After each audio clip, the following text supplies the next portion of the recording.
my master's degree is in applied statistics. And I got that at Westchester University. And Dr. Gallup taught me many classes there, including some of the heavy-duty stat theory courses that rely on a lot of calculus. And I walked into the room to take these courses. And I mean, some of these mathematical proofs are like 4 whiteboards long. And I was just completely out of it. And I remember him saying over and over again, it's just a language. It's all right. You're just learning a language. It's okay. And I think I really took that to heart.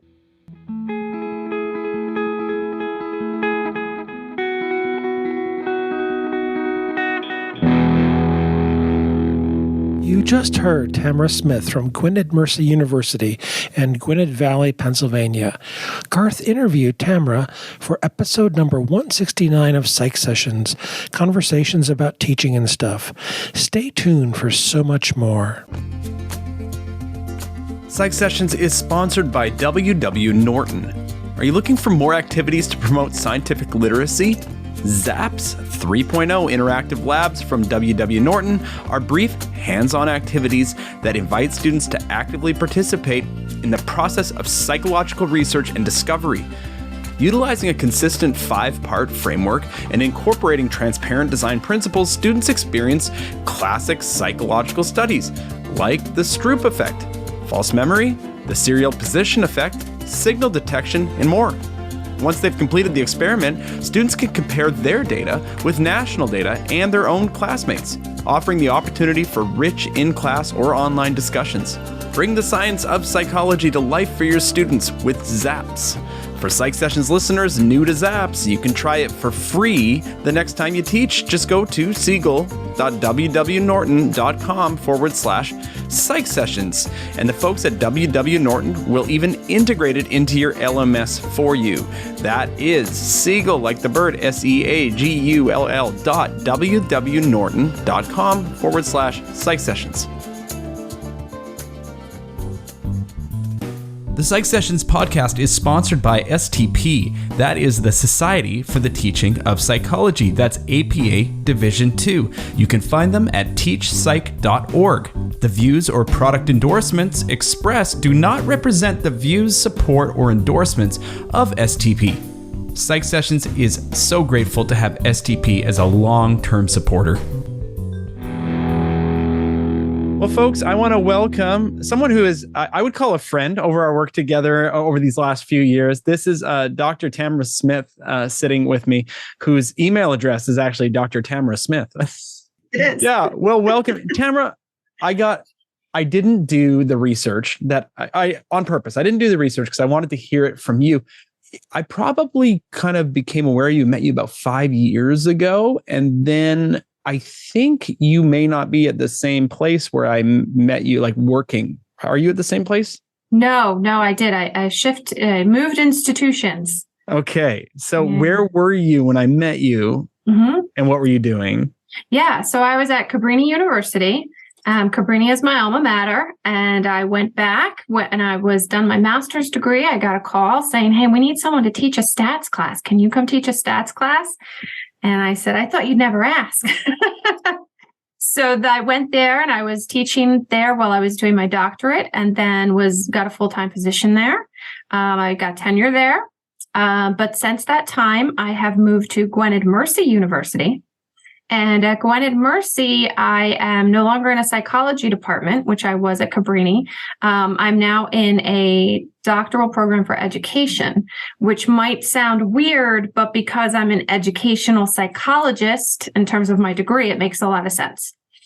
Oh, that's so helpful to know. Okay. So yeah, I knew something had happened. And what sticks out to me is that you moved out of the kind of the psychology department. That's, I think, what stuck out in my brain. And what else, the other thing that sticks out to me, I'll tell you, is your love for statistics, because I've observed it. That's weird. Yeah. Well, no, it's you and I were on a task force for STP last year. And it was about statistical literacy in the introductory psychology course. And you were such an unbelievable help. I don't want to tell everybody, don't be emailing Tamarah and asking her to do all these things, but I'm telling you that She's a person who follows through and just gets it done in the best way. I can still remember the things that you did for that project, and it just tied the whole thing together. So anyway, thanks. And is that the way you approach all your work? Wow. Well, first of all, let me just fan myself for a minute. I don't usually hear such nice things. Thank you so much. Yes, absolutely. I mean, I'm not going to commit to something unless I can do it. Right. So, we have hard jobs. And one of the reasons why I think they're so hard is because we want to help everybody. And there's an endless supply of support that's needed.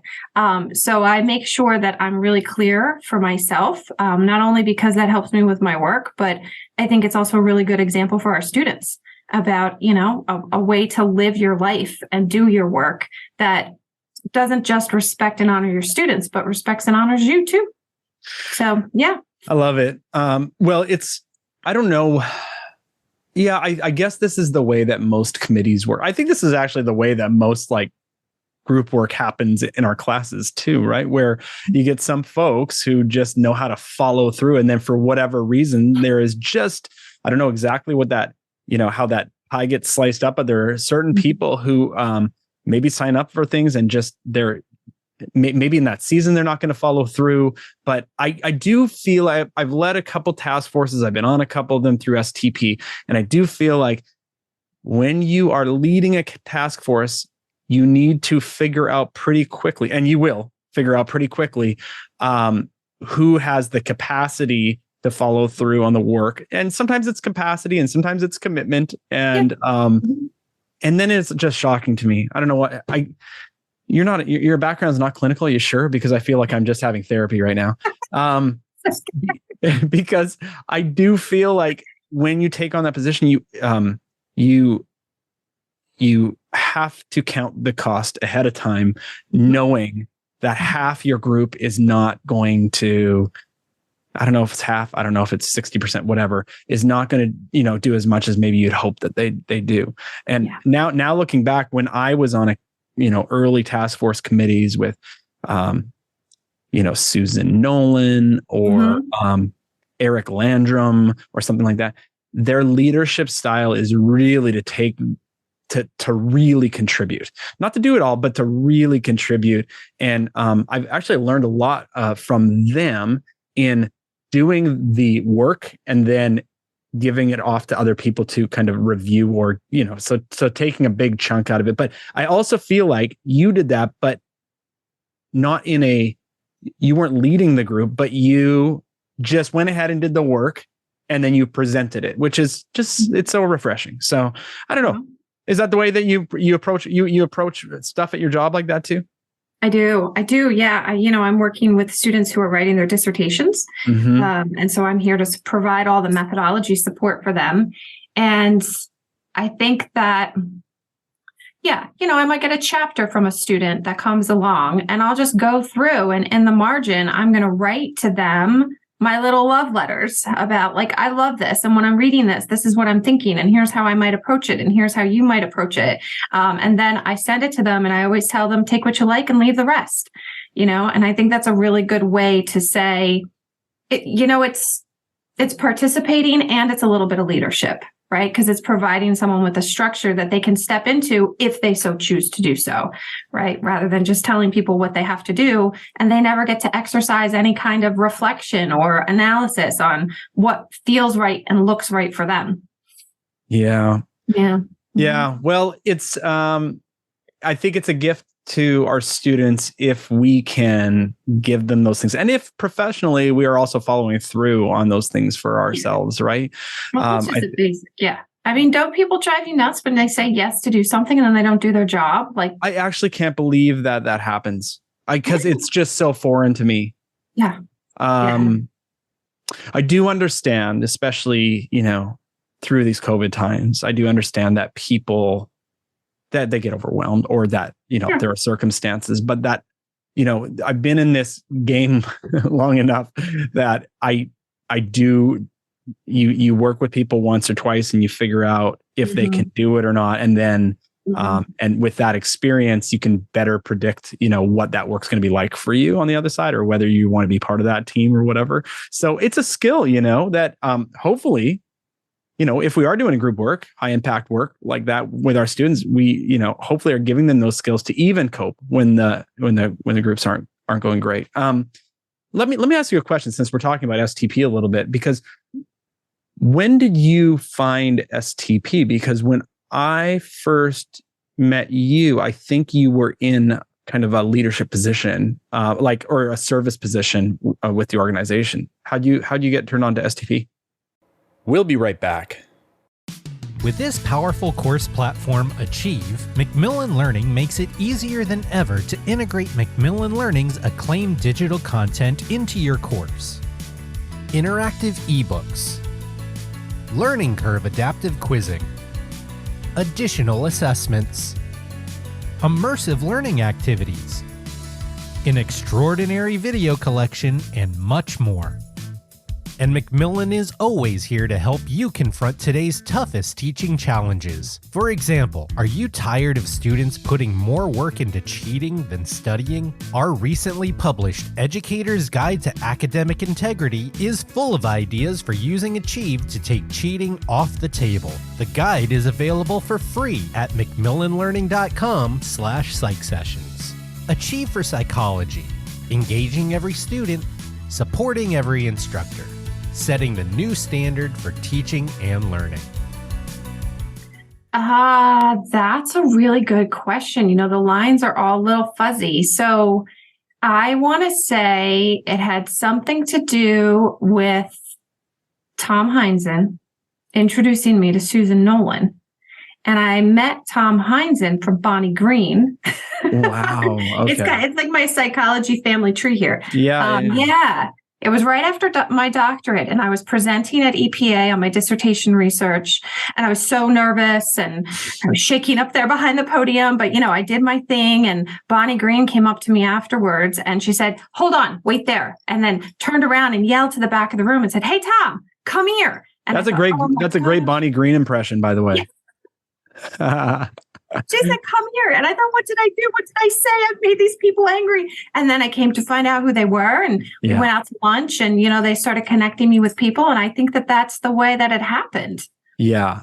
So EPA is your home regional conference. You go every year? It is. Yep. I go every year. You bring students there or no? I have taken lots of students there. Yeah. And this year is it's been a little bit of a hiatus with the transition from one institution to the other to COVID. But this year I'm taking 2 doctoral students for the first time, whereas prior to this, I've taken undergraduates. So that's exciting. Wow. Boston this year, is it? Yes, Boston. Oh, that's fun. Yeah. Folks haven't gone to March. EPA. It rotates, but I think it's a rotation, New York, Boston, and Philly, right? Correct. Mm-hmm. Wow. How far are you from Philly? 30 minutes. Oh, you're really close. Yeah. I see. Yeah. Interesting. Okay. So, and EPA, have you, so you've been in that group for a while. That's home now for you? Are you involved in anything EPA related other than taking your students to the conference? Yeah, I was on the board for 3 years, and so now I'm off of the board, and you have to, take a little bit of break before you can go back on if you wanted to. I'm not giving anything away. Maybe not. I'm sure I'll be throwing my name in the hat for that again. Sure. And then right now I'm helping EPA with their Facebook account, posting information, not doing the best job that I probably could be doing, but recognizing that I need a partner in crime for that. So hopefully I'll be able to talk with them more about that in March. And that's what I'm doing right now. Okay. And for STP, now you were a regional coordinator, right? At STP, were you for regional conferences? I'm not sure if that's the right title. Oh. What I did was I helped with setting up one of the talks at EPA. So I'd have to go in and look for the exact title, right? But there's a talk at EPA every year because we have a really great teaching program at EPA. Yep. And so STP has, they get this award and they get to come and speak at EPA. And so I helped to coordinate that piece. And I think that's where we connected somehow. I think so. And actually, I think my memory is correct because I didn't meet you right away. I saw your picture and your name first. And it's because I think that is a regional coordinator position that you held. Okay. So I'm the director of regional conference programming right now with STP, which means that at each of the 7 regionals, there were 7 of you. So, and you were the one who organized the teaching programming at EPA. And so there's one for, WPA and RMPA, et cetera. So I think that was it, but you were on your way, I think, out pretty quick. And I don't remember who took it over before now, Jason.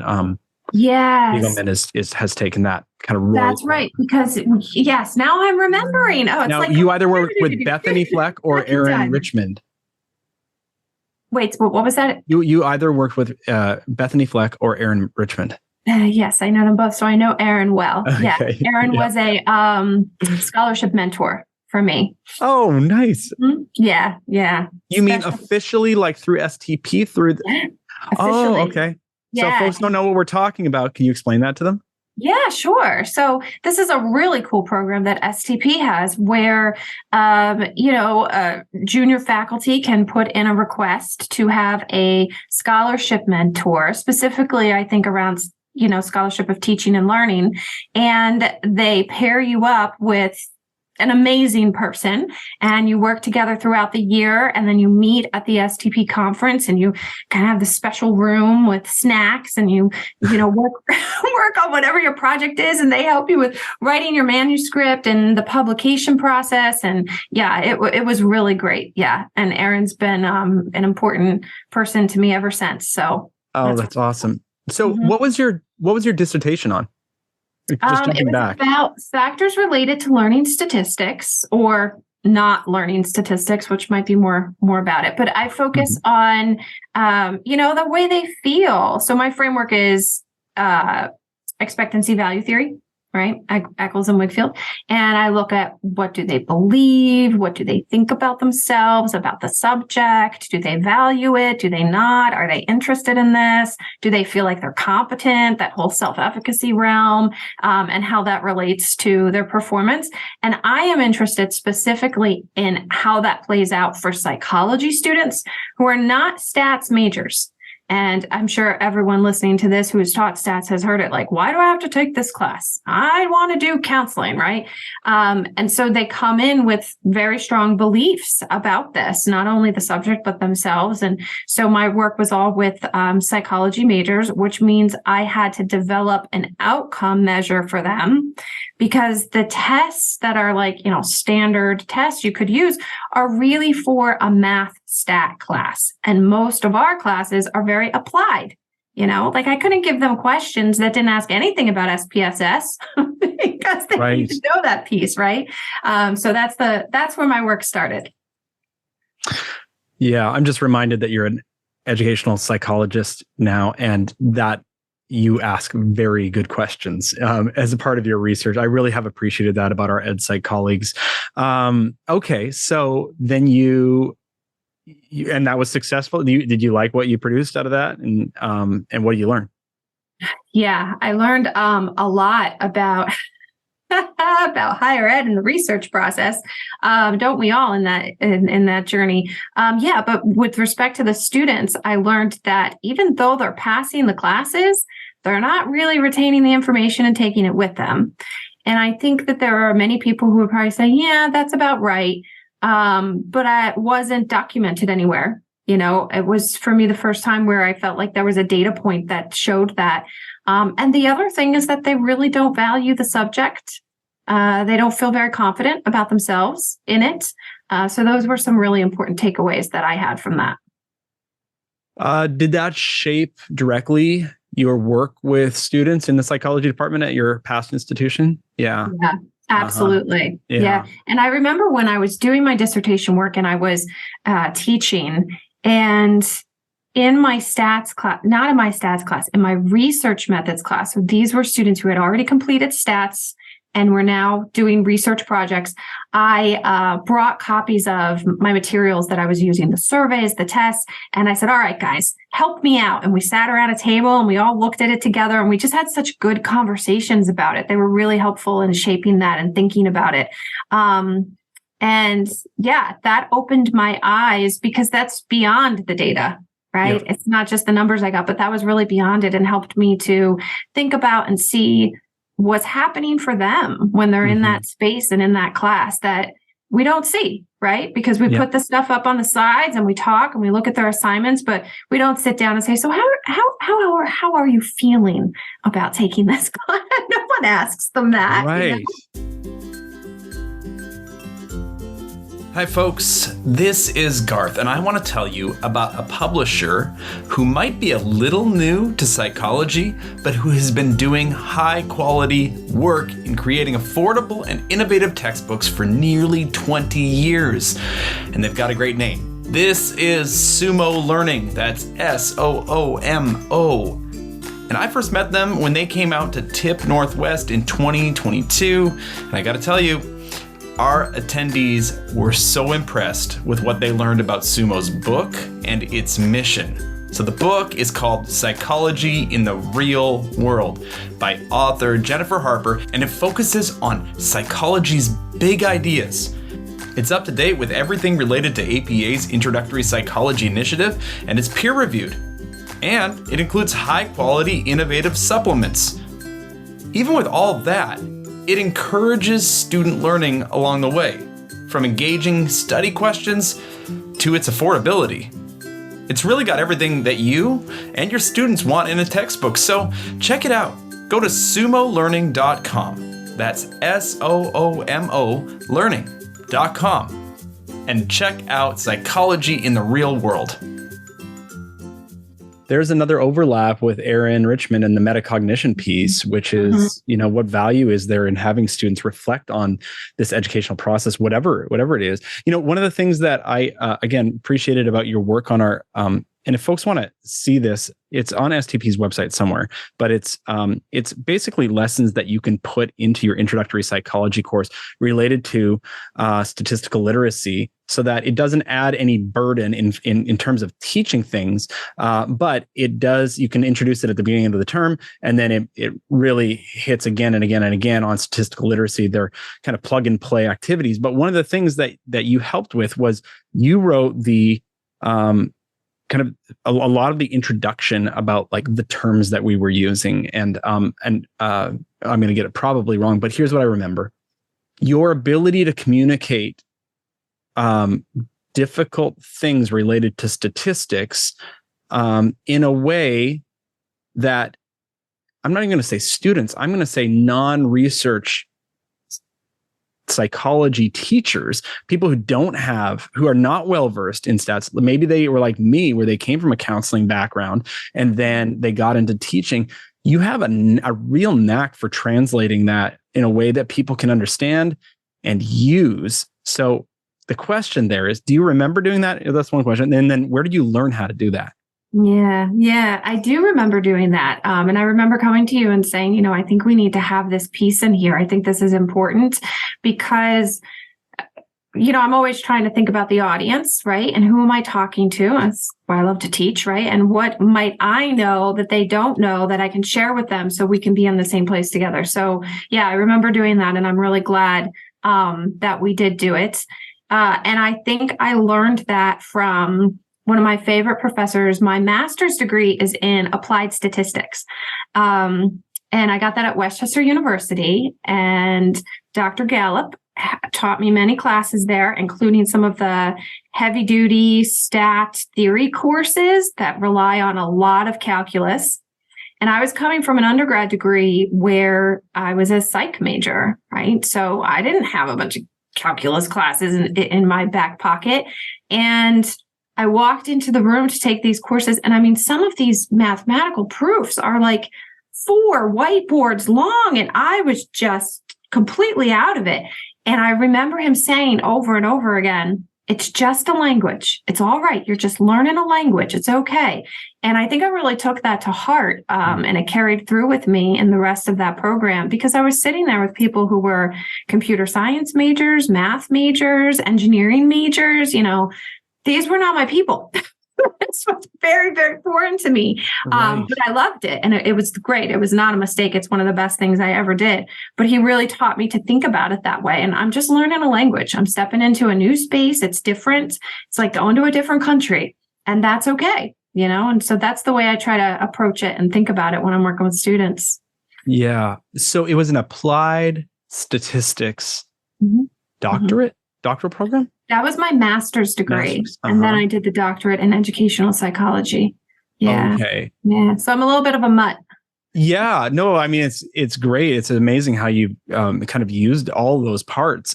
So applied statistics, how does one get interested in applied statistics? Yeah. I mean, now, now I am like, I would be, I think that's an amazing program, but 20-year-old me, 22-year-old me, not interested. Yeah. So I was in my undergrad, I remember taking the stats class and having this sigh of relief and going, oh, that's how they know this. Because they tell you in your other classes, these citations in the textbook, you complain. You're like, I can't read this. All these names are interrupting the sentence. Oh, it's really important. These are the studies. And you're like, all right. These are the studies, whatever that means. And then I would read it and I would go, but how do they know that? How do they know that? Why should I believe them? How do they know that's true?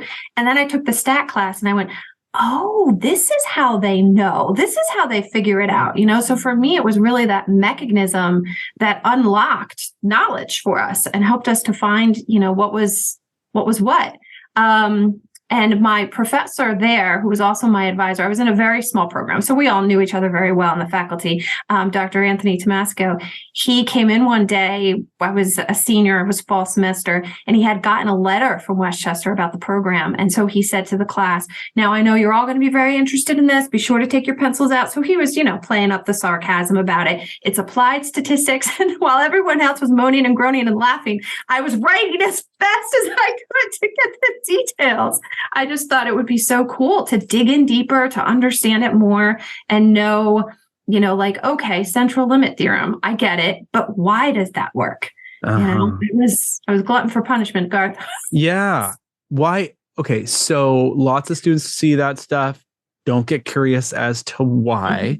What is it about you that got curious? Because I bet that didn't leave you as you've gone into your career. Why are you so curious about the why?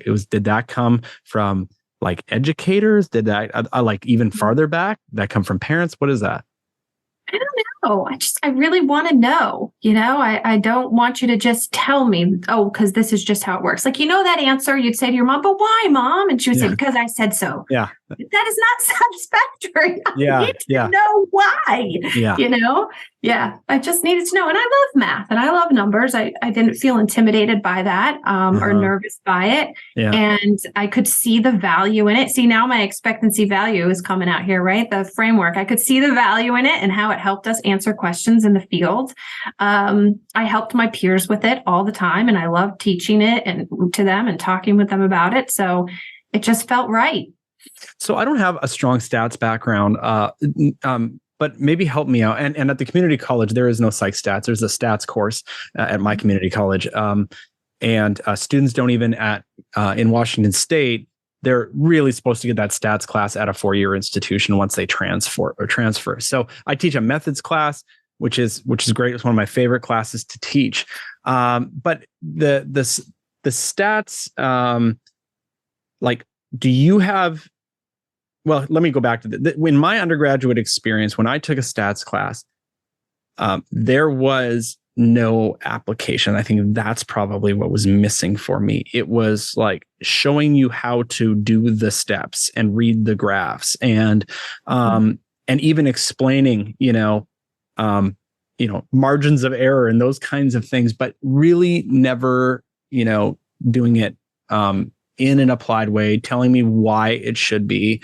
And my students, I think, when I teach them research methods, I do try to do some of that, that you called it value.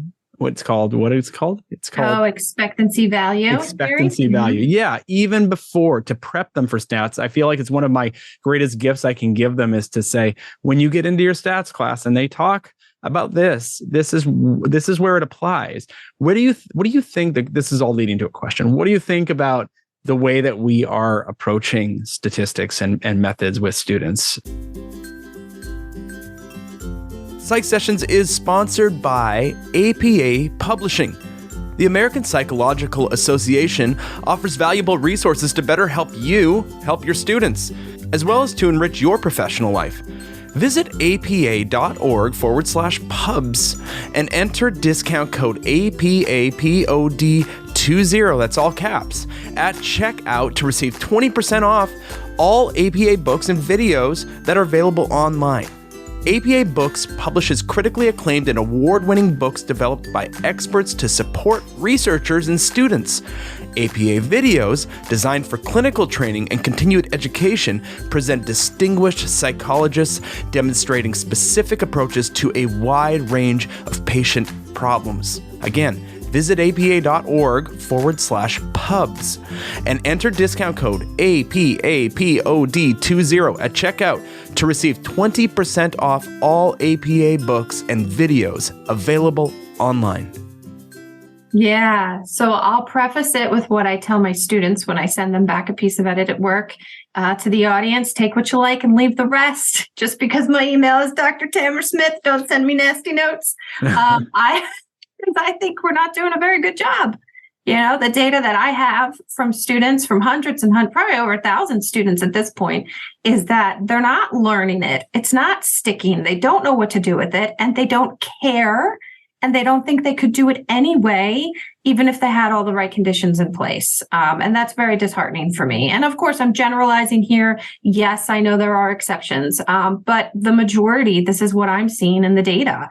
And I think that part of the reason why is, I think there's a couple reasons why. One, because I think we still are teaching from that math perspective. If folks are familiar with the GAIS, so the guidelines from the American Statistical Association, the GAIS, it's called the GAIS, they can go and they can look at that, and it talks about how important it is to be teaching statistics in a practical, applied way, that we shouldn't be breaking down a bunch of formulas on the board unless we're teaching people who are going to be doing that kind of math work, right? Mm-hmm. But the reality is, when you are reading statistics or running statistics, you're not doing the calculations. You're not. And that's not to say that those formulas can't help us get a deeper understanding, but it is not a starting point, not a successful starting point for teaching. And that's hard. A lot of people don't like that. There's a part of me that really doesn't like that because, hey, that's how I learned. Right? But just because that's how I learned doesn't mean it's the right way for everyone to learn. And what a dear friend of mine once said to me, Leonard Premiano, he said, he's a religious studies professor. And I said, I don't understand, Leonard. Why don't these students just do this? You know, that's what I did when I was a student. He said, yes, my dear. And that's why you're a PhD. Yeah. It's different. This is who I am. And it's not, I can't expect all my students to be the same person as me and want to do things the same way as me. Yeah. It's so important to remember. I've been working on mission statements, just like professional mission statements, and doing some presentations with teachers about how to kind of write a mission statement that is really authentically you and values the things that you value. When it comes to something like this, it seems like we are so often driven by maybe the content of the course. Maybe there's something really, really like applicable to both intro psych and maybe every course. But statistics has this very predictable, I'm guessing, kind of lesson plan, right, as you go through it. How do people bring themselves and what they value into such a rigid, like the outcomes have to be met, and they probably have to be met in order to some point. How do you find space to put yourself into that course? Yeah. You know, I rewrote all of my curriculum, and I used a gamified approach. And I did it because it allowed me to go in and to talk to students about statistics. So the game, the story in the game was that they were now graduate school admissions counselors, and they had to decide what psychology students were going to get into this graduate program. And I gave them a data set with some information about the graduate students. And I said, okay, our goal this semester is to figure out who gets in and why, and tell me why you think they're right. I'm going to teach you some tools, and I'm going to let you play with them, and we're going to work together and we're going to figure it out. So there was a lot of exploration and a lot of play. And then, which I know feels like a very, that's not what we should be doing in college, but I think it's the right word, right? It was a very relaxed and enjoyable experiment for them to mess around and to look with their friends and ask questions. And then we were able to pause and come together, and I could lecture more explicitly on whatever the specific tool was that we were using, which would be a statistical test. And they had some context at that point, right? And that's a really important learning strategy, right? To have that kind of generation, they call it. If you read Make It Stick, you'll see they talk about this in there as one of the important ways for students to learn, that you have to try to jump in and solve it without having the directions, right? So think about trying to go somewhere and you get lost. You're driving or you're walking and you get lost and you can't find it. And then you pick up the phone and you call someone and they say to you, oh, right. So you're going to see the statue that looks like this, where it's an intersection that's kind of like that. And you go, oh, yeah, I know what you're talking about. And that's really going to stick, right? Yeah. So by giving them this experience where they could kind of play around, then when they come to the lecture, it made a lot of sense. So it's a lot of, it's just a different approach, but we did it. We got all the work in that we needed to get in. We covered all the material we needed to cover, and their outcomes were much stronger, which I published in some articles, much stronger. But I think you have to be willing to kind of take that risk and really own it. And I didn't do it lightly. I know the work well. I know the literature well. I talked with other folks, Tom Hines and Susan Nolan, people who I know who do this kind of work and, throw the ideas around, and made sure that I was heading in a direction, but at the same time was willing to take a risk, because if you don't, nothing ever changes. Yeah. Yeah. Did you feel like you had to let some things go that should be, I'm in quotes right now, should be in the course in order to make space to do that? That's interesting. I think that there is always something every semester that just doesn't get done, or it doesn't get done to the extent that you want. You find yourself going like, okay, so I know it says we're going to do this, but we're just going to focus on this part. All right, let's just get this part done. Yeah. And so, I think that could happen sometimes. The piece would depend on the group and where they were. And what was happening in that semester. Sometimes it's because of things like snow. Like, what are you going to do? Yeah. You're not going to rewrite the whole class just because of 1 week that you missed because of snow or no snow, as it seems to happen here in Pennsylvania. But we cancel everything anyway. I don't know. Yeah. Well, I love the takeaway here that that kind of applying, working on the application first, or increasing the feelings of value toward a topic, I think is pretty universal in teaching. That I can imagine in my intro course. I'm actually redesigning my intro course right now. But one of the things that I've done in that course is I've come up with kind of these phrases that are going to like kick off that section of the course. And they're very, very applied. And I'm not going to try to pull one out right now because it's on a spreadsheet somewhere, but it's very, very applied. It's like, why you're so angry when this happens, or something like that, where we start to hit students on kind of a level that they want to be more invested in, or that is easier for them to connect to. And you should say, I've heard people kind of say that the intro course, if your intro course is not interesting to your students, that's a major problem. I wouldn't. I mean, I think it is too, because it's inherently interesting, right? But I think that leads us to believe that most instructors are creating these really interesting intro courses. I think actually what's happening in most of our courses, because the content is driven by textbooks, is that a teacher, especially a new teacher, especially somebody like me who wasn't planning to teach, that we didn't know to increase students' motivation to do the learning, or make it easier, and not like make those connections super easy. So anyway, just a reminder to myself and listeners that what you do, especially with that more active learning stuff, gamifying things, can be a really nice way to go into more complicated things, I think. Yeah. I think another piece that's really important as well is our belief in our students. And this is where I really get myself into trouble sometimes, but I'm just going to be candid because I believe it to be true and I have data to support it. When students believe that you believe they're not capable of doing this, they will not perform and they will not do it. And there's lots of reasons to explain that in different theories and ideas that go into helping us understand what's happening in the interactions in the space, internally, externally. But that's very real. And it's important to make sure that we're reflecting on ourselves and what we really think about students. And think about how often someone says to you, like, oh, do you know student so-and-so? And you go, oh, yeah, they're a really good student. What do you mean by that? Or do you have so-and-so in your class? I do. I feel like they're really going to struggle in that class. How do you know? They haven't taken a test yet. Like, how do you actually know that? And what does that mean that they're struggling? Isn't struggle part of learning? So where's your part in that? Do you step into that? Or do you step back from that and say, nothing I can do, and wash your hands of it?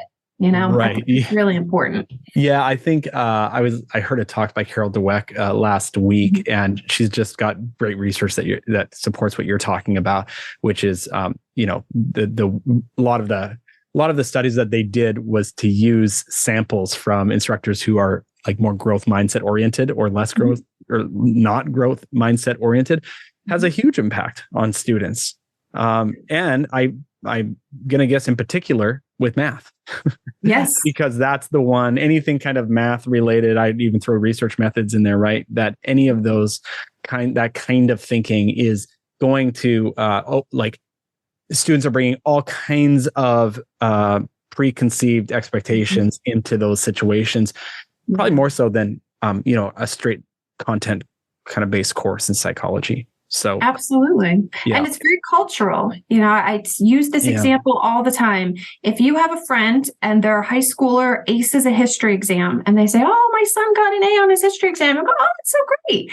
If they ace their calculus exam, you're going to go, oh my gosh, they must be so smart. Right. Yeah. It's in there. We maybe don't realize it, but it's in there. We really do have a bias towards that and what we believe about it. Yeah. And yet there are countless stories of people who, right. I tell students all the time, I'm outing myself here. This is a podcast. Who knows who's going to hear it? But I had an average score on my math SAT. I have a master's degree in applied statistics. I've taken all the calc classes. I did the stat theory class. Like that's not, there's more to it. There's more to it. Than being good or bad at whatever that subject is. Yeah. Mm-hmm. So you're an educational psychologist. And now you are not in a psychology department. Does that mean that we are not going to see you around STP? No, of course you're going to see me around STP. Okay. Yeah. Okay. Good. Yeah, absolutely. I'll be at EPA this year. I didn't make STP this year, which was a bummer because I really wanted to get to Pittsburgh, but lots of complicated things. Sure. But I'll be at EPA, and you'll definitely see me around. I mean, STP is so important to me. I think it is I don't know if I want to say the most welcoming, but it's like a family. Yeah. Yeah. No. Yeah. Really is. Really important people there. Mm-hmm. Yeah, absolutely. Well, I'm glad that we're going to see you. So, a lot of times in these conversations, we kind of find out like how you got to where you are, and we've dabbled in that a little bit. But where did you grow up, and what was school like for you growing up? You said an average math score, so. We can, I don't know where that goes back to, but. So I am originally from Chester County, Pennsylvania, and grew up in the area. I still live close by. Wow. I'm a product of public school. I actually went to Votech High School. I was not necessarily the most well-behaved student in school. But that's okay. I really like learning and I love school. But I had some trouble with the more formal parts of the educational. Sure. What's Votech? Vocational school. So I studied business for a little while and I studied cosmetology for a little while. Mm-hmm. And that was, wait, how old were you when you were doing that? That was high school. Oh, that was high school. 10, 11, 12. Yep. Whoa. That's kind of a cool model. What did you learn there? Yeah. So, the reason I went there was I was in an assembly one day at my junior high school, and someone got up and was talking about this as an option for high school. And I turned to my friend, I said, wait a second, you mean we can get out of here? Saw this out because it was a little bit removed from my district. It was farther away, took a bus and took forever to get there. But it was a very different space. I was always a very good student. Like I said, I love school. I love learning. I always did really well in school, but some of the formality pieces were a little bit more challenging for me.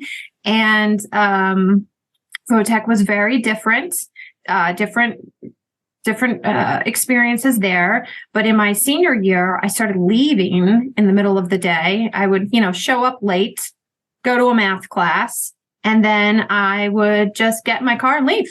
And my guidance counselor called me in one day. She said, what are you doing? I said, I'm so bored. I don't want to be here anymore. So the next time she called me in her office, she had a rep there from Penn State. And she said, we're going to fill out some paperwork. And when you come back from the winter break, you're going to start taking classes at Penn State. So I started taking classes at one of the regional campuses. Was not a great student, didn't really understand what I was doing, but I was in an American Studies class and we were talking about affirmative action.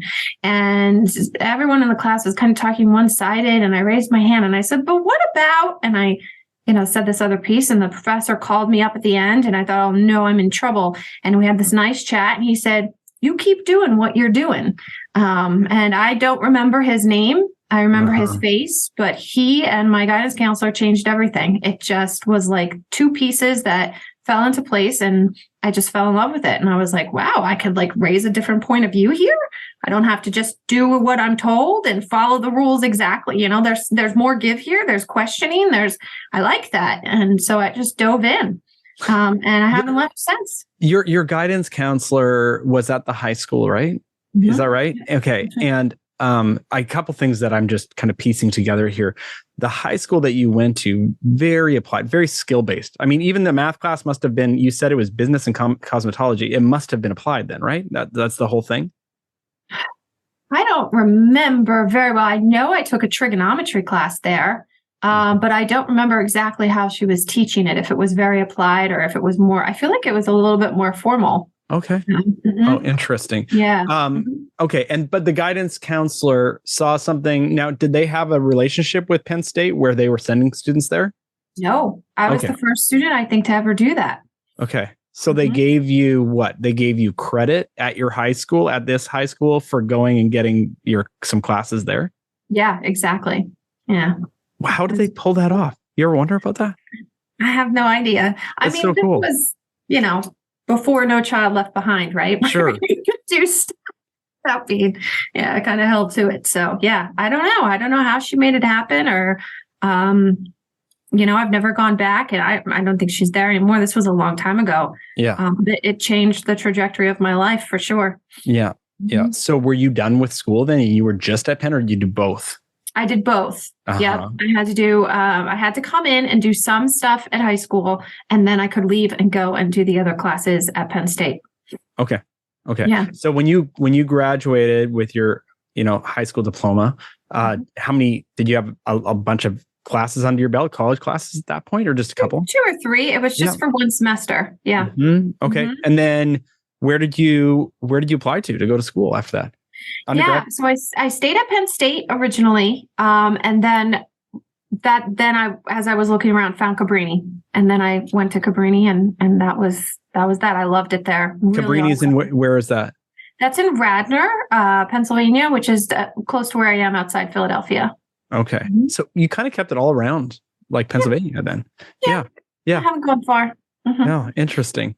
Okay, so how did you become? Were you a psych major then? I was. Technically, I was a psych and double majored in sociology. Yeah, I took an intro to Soc class, and after like the first week, I marched into the professor's office and I said, I can't believe this is a subject. This is great. Sign me up. Oh my gosh. That was really fun. That's always an interesting, like the more I've gotten to know my sociology colleagues over the years, not to paint all of them with the same brush, but there is, that questioning Tamarah that was in that class and saying, wait, why are you all saying this? I see it this way. It seems to me like sociologists kind of see things in kind of different ways, maybe sometimes than the general public do. Right? They do. Yeah. What's that all about? That's what they call it, the sociological imagination. Mm-hmm. Interesting. Mm-hmm. How did you go ahead and major in or kind of plan for a career kind of in psychology and not sociology? Like, was sociology on the table for you as, Yeah, I definitely had a moment where I was like, what am I going to do? And I went in and talked with my advisor at the time, John Schwabel, and he gave me some really good advice that helped me go, oh, I really like what I'm doing at school. I really like working with data. Like, a faculty position might be the right way to start looking towards. And I did not go straight into a PhD program. I went into the applied stats program because I wanted to learn more about that. And when I did that, the director there connected me with some folks at the University of Pennsylvania. And I started working there in an office where I did data analysis for them, population-wise, and then also on specific intervention programs that they did to support kind of social and emotional well-being of students. And I just loved it. It was fantastic. So I knew that was a direction. Kind of the pathway. Yeah. Mm-hmm. Yeah. How has your love of sociology informed your career and your teaching? Oh, yeah. Well, one of the things you learn in sociology, I think it was in my Intro to Soc book, you opened up the front cover, and on the front cover, it said something like, if there were 100 people in the world, and then it breaks it down for like, what percentage would be, American, what percentage would live in Asia, what percentage would be this race, what percentage would be this religion.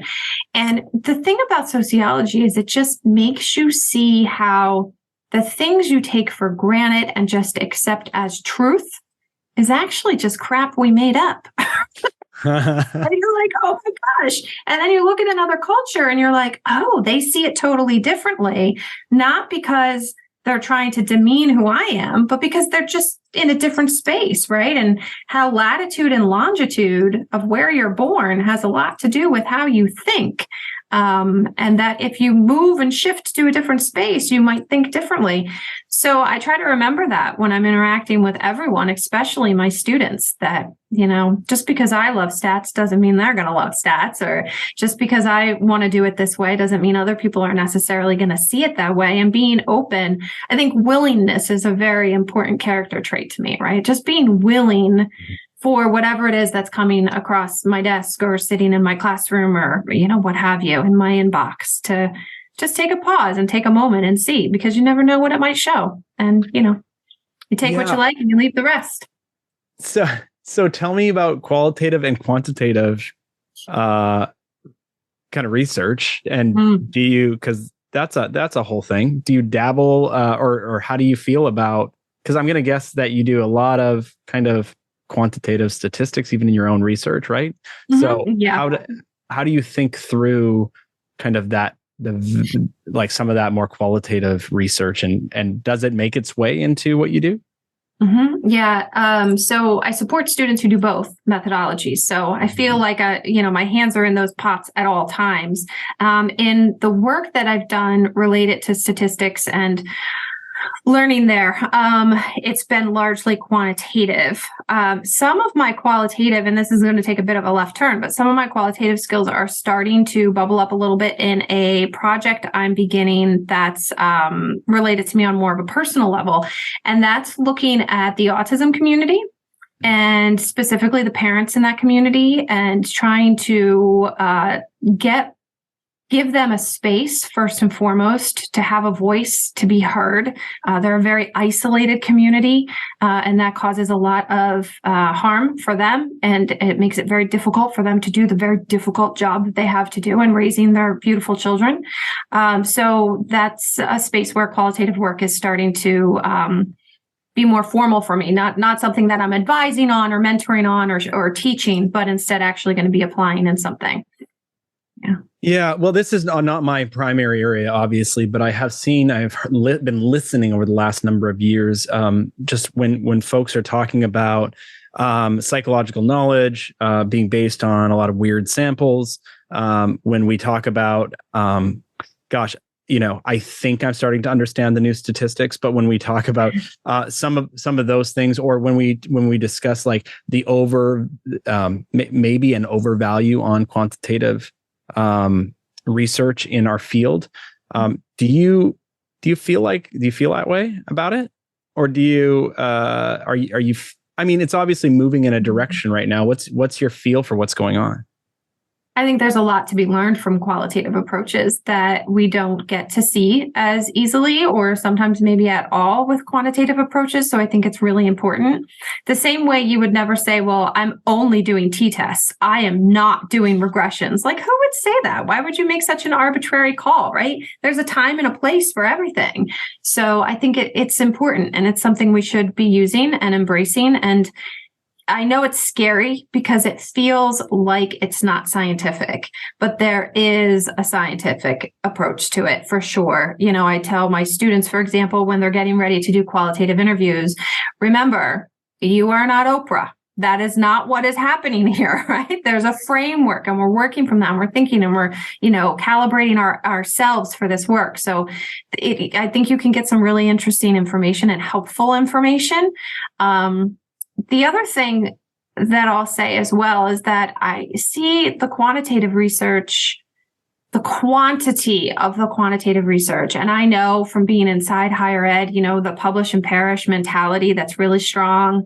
And that, even at smaller institutions that are teaching focused, so many faculty have a lot of heat on them to be producing research in ways that they're not supported to do. And sometimes I feel, and this is not to put fault on people who are in difficult and impossible situations, but sometimes maybe we're being a little exploitative with our quantitative research. Mm-hmm. I don't want to see that, right? Yeah. Like, I think that needs to be done in a deliberate way, and it needs to be meaningful and purposeful. And unfortunately, I think sometimes we find ourselves in situations where it's like, well, I just got to get something out the door. And if it's quantitative, it's more likely to be published than if it's qualitative. And that's not a quality call, right? That's something else. Yeah. Mm-hmm. I love hearing you talk about this stuff. Do you write about this? Do you have plans? Have you written a book? I don't know. What do you do? What do you do? What do I do? Well, I rant about it in my car a lot. Maybe I should be recording that. Yeah, you ought to. It's called a podcast. It's easy. The statistician drives home. That'd be great. So yeah, I don't have any books on this. I'd love to talk about it more. And I have a presentation at EPA that's kind of dabbling on this a little bit. It's tough because, like I've said before, when I bring it up, it doesn't always make people feel warm and fuzzy inside. And they don't always want to look at it or talk about it or think about it. I often hear people say things like, well, that's not what I do, or that's not how my class works, or that's not my experience, which, of course, if we're talking about science, N=1 is not where we're at. But it's tough, it's tough because you can see where the person is coming from, and these are difficult things, I think, to talk about. Yeah. Mm-hmm. I was on a walk, this is my version of being in the car and talking to myself. So I was just thinking the other day about some conversations I was in even for Guidelines 3.0 for the undergraduate psychology major. And over the last few years, there's been this push to call the discipline psychological science instead of psychology. And I understand that because there are a few disciplines where you can look at like bookshelves in a bookstore and that say psychology, and you're like, oh gosh, that's not psychology at all. Like, that's not science. And so because psychology has been sort of, I don't know, embraced by, the layperson in some ways, and because they can relate to it, I think our colleagues have kind of pushed back against that to an extent where maybe it's been an overcorrection, right? So, psychology is inherently, just like by meaning of the word, scientific. And yet I think that, like I saw high school teachers do this, like during, the high school summit years ago that APA put on, where they devoted, a whole team of people just committed to writing about why psychology is a science. And it's almost like, Well, I don't know. Why don't you respond to that? What do you think's going on here? I think your idea of an overcorrection is a really good one. Yeah. And it's always fascinating to me how little people know about our field and what we do, right? And many people think that psychology means counseling, right? And then people have very specific generalizations about what counseling is, right? When in fact, there's a lot of variety there and different types of things that people do. So I think that idea that the term psych science, is trying to correct for that is a really insightful one. I've never thought about it before. As you can see, my wheels are turning. I'm thinking that through. I think that's important. And I think also there might be some level of consciousness in that about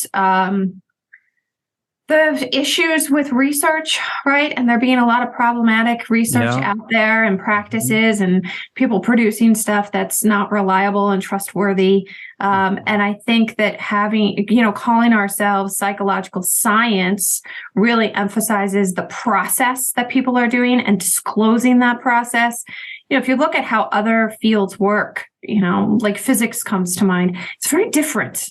Very, very different how they do their science. There's a lot of closed doors in psychology and not the same level of transparency. And, I'm talking as if I know everything about physics, but I don't. The practices, but from an outsider's point of view, it's just different. And I think you're right. I think there's something to that. Yeah, well, I could see that an overcorrection would mean that we do want that hard, not that qualitative research can't be hard data, but we do want that hard quantitative data, which really I think can close the door to some of the things that you've been talking about with us today, or can make it less appealing, as you kind of discussed, like less appealing to do that kind of research. And then what are we missing out on? And what other values that are out there and related to psychology are we missing out on? So, yeah, absolutely. Well, hey, it's really nice to I'm just glad we got to catch up. I feel like the last time I saw you, I think it was EPA last year. Maybe we just ran into each other very briefly, but I've been meaning to talk to you forever. So, thanks again for all your contributions to everything you do. It's well received, and it is. I'm personally so grateful for it, especially working with you on that project. So, is there anything that we didn't talk about that, like maybe we just missed a whole chunk of your work and life that you want to share? I could talk about this stuff all day, but I'm not going to do that. Well, I would just say that I would love to see you give more inspiring kind of instruction to other teachers who are having difficulty bridging that gap between student kind of motivation and interest in stats and in psychological science. I think you have a real gift for it. And so thanks for sharing that. I hope you will maybe consider recording yourself giving those monologues in your car on the way home. Yeah. I might get myself into trouble, but I do think it's a good idea. I like it. Yeah. Well, y'all, this has been Dr. Tamarah Smith, and thank you, Tamarah, for being with us today. Thank you so much for having me, Garth. It's been great talking with you.